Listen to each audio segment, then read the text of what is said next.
Գյորջյան Կասկադ 60 ամիս փուլային վճարում բազմաթիվ առավելություններ։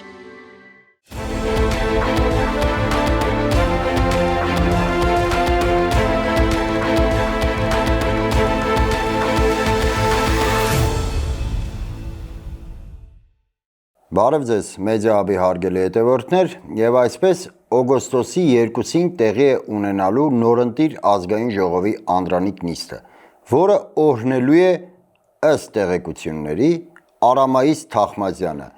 կարգալույծ եղած քահանա, որը նախկինում կոչվում էր Տեր Թադե քահանա Թախմազյան։ Իդեպ,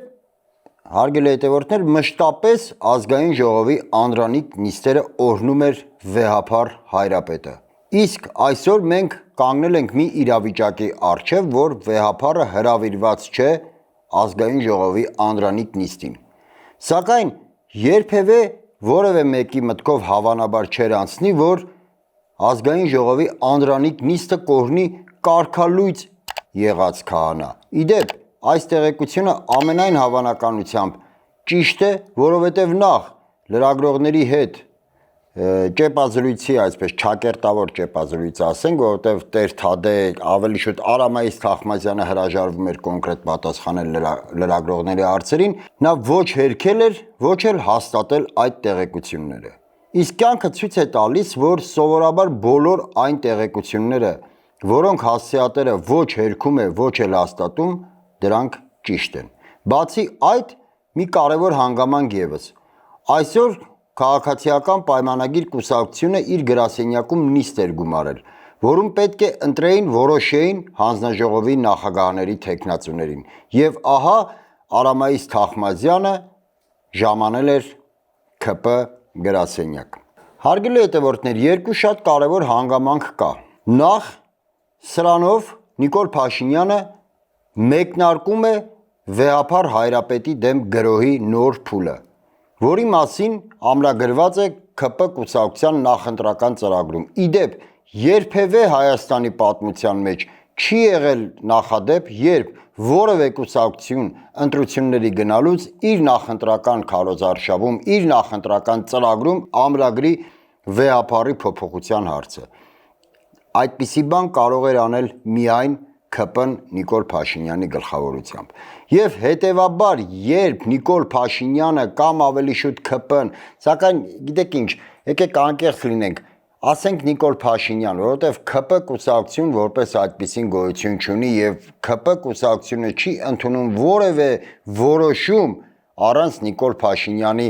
հրահանգավորման, առանց Նիկոլ Փաշինյանի գիտության։ Եվ երբ Նիկոլ Փաշինյանը կարգալույծ եղած մարդու հրավիրում է, որպեսի նա օրհնի անդրանիկ նիստը ազգային ժողովի, դա նշանակում է, որ նա մեկնարկում է վեհափառի դեմ հարձակման նոր գրոհի նոր փուլը։ Թե ինչ ընթացք կստանա այդ գրոհը, մեծապես կախված է նաև մեզանից, հասարակությունից։ Եթե Նիկոլ Փաշինյանը կրկին անգամ հանդիպի հանրային մեծ դժգոհության, հանրային մեծ դիմադրության, բնականաբար նա չի կարող հաջողել իր այդ ծրագրում։ Իրավաբանորեն իհարկե նա չի կարող հեռացնել վեհափառին, որովհետև նման գործառույթ նախ չունի գործադիր իշխանությունը, երկրորդը նախատեսված չէ որևէ ընթացակարգ վեհափառ Հայրապետին հեռացնելու։ Եվ հետևաբար Նիկոլ Փաշինյանը իր նպատակներին պետք է հասնի այնպես, ինչպես հասնում է սովորաբար։ Այն է ուժային մեթոդների դիմելով,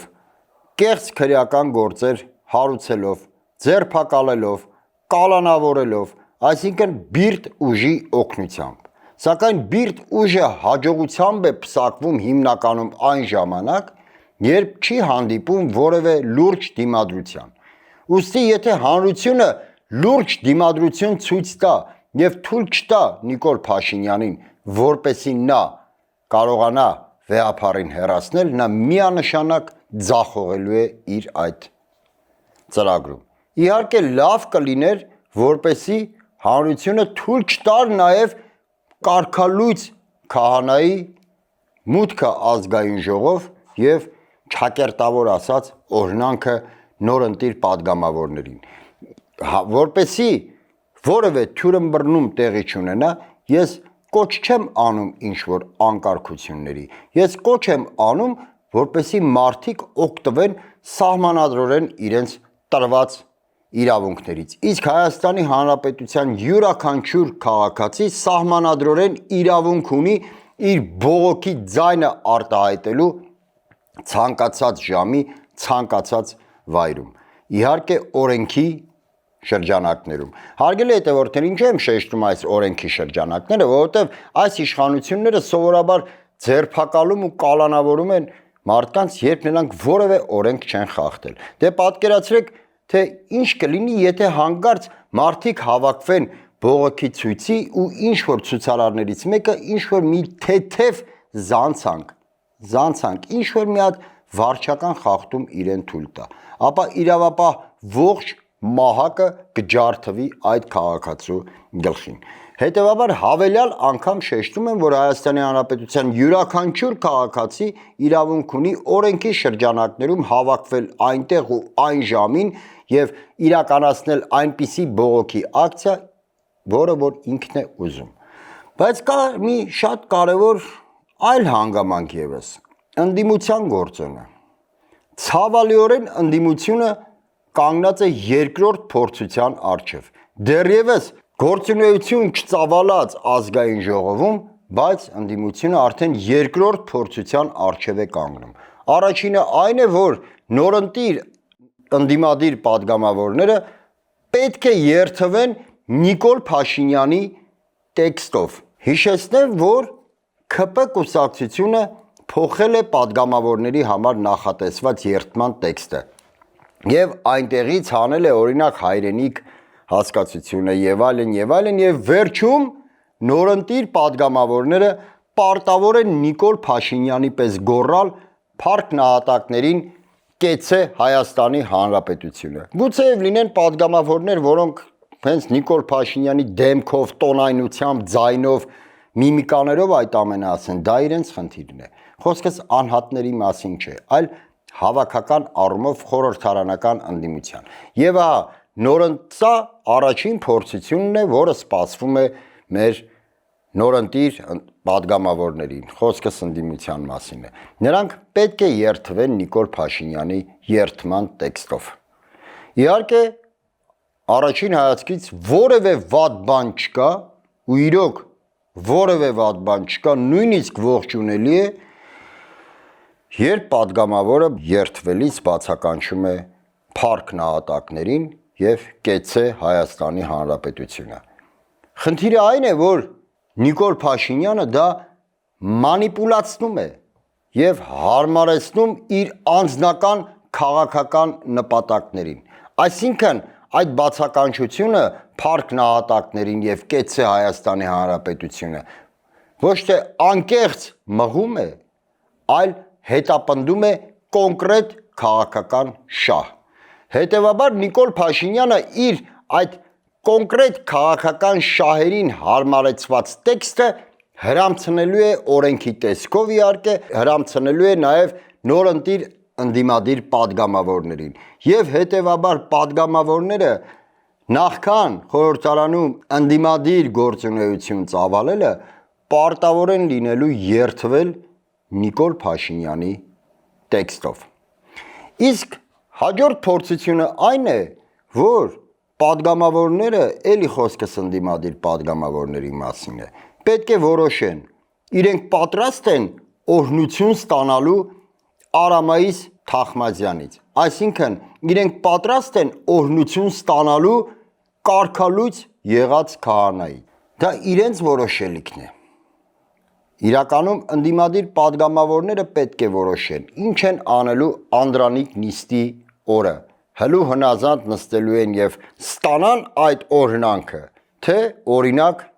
բոյկոտելու են եւ դուրս գան ազգային ժողովի նիստերի դահլիճից։ Իհարկե հավելյալ անգամ շեշտում եմ, հարգելի հետևորդներ, որ այս պահին մեկնարկը կանխորոշում է նաեւ հետագա ընթացքը ազգային ժողովի գործունեության։ Մեկնարկը բավականին կարևոր հանգամանք է այն առումով, որ ինչպիսի քաղաքական ընթացք որ դու որդեգրես ազգային ժողովի շենք մտնելուց, խորհրդարանական գործունեություն ծավալելուց առաջ, հիմնականում դա հենց նախանշելու է մնացյալ ամբողջ ընթացքը։ Ես օգոստոսի 2-ին ցավով կհետևեմ այդ գործընթացին, թե ինչպիսի կեցվածք են դրսևորելու մեր նորընծա, նորընտիր, ընդդիմադիր падգամավորները եւ հավատացնում եմ մեծ ցավ կապրեմ, եթե տեսնեմ, որ նրանք ընդունում են կարգալույծ եղած քահանայի օրհնությունը։ Ես չեմ խոսում իշխանական падգամավորների մասին, որովհետեւ նախ նրանք ինձ քիչ են հետաքրքրում։ Երկրորդը նրանց պարագայում ամեն ինչ պարզ է։ Երրորդը նրանք չեն խոստացել հեռացնել Նիկոլ Փաշինյանին։ Այլ Նիկոլ Փաշինյանին խոստացել է հեռացնել այն քաղաքական միավորը կամ միավորները, որոնք օգոստոսի 2-ին պետք է հաղթահարեն կամ անցնեն ահա այս նշված փորձությունների միջով։ Այսօր այսքանը, շնորհակալ եմ, կհանդիպենք։